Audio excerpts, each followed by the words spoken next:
Hello friends, આજે મેં બનાવ્યો છે સુરતનો પ્રખ્યાત લોચો.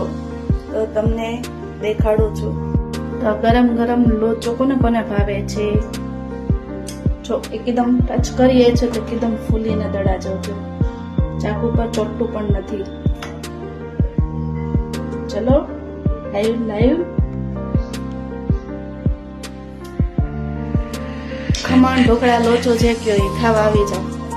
ચણાની દાળ, ચોખા, મગની દાળ રાત્રે પલાળી દીધું હતું, એનો આજે સવારે મિક્સ સોયો બનાવી દીધો છે મિક્સરમાં ક્રશ કરીને.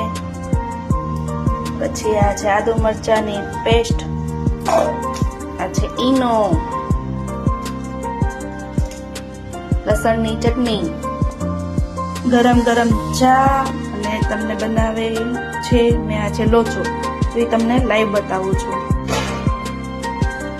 કેવો મસ્ત ફૂલીને દડા જેવો થઈ ગયો છે. હવે તો ગરમ લાગે છે એટલે શાંતિ લેવી પડશે.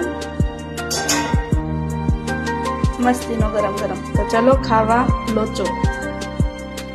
ગરમ ગરમ ઢોકળા જોઈ શકો છો.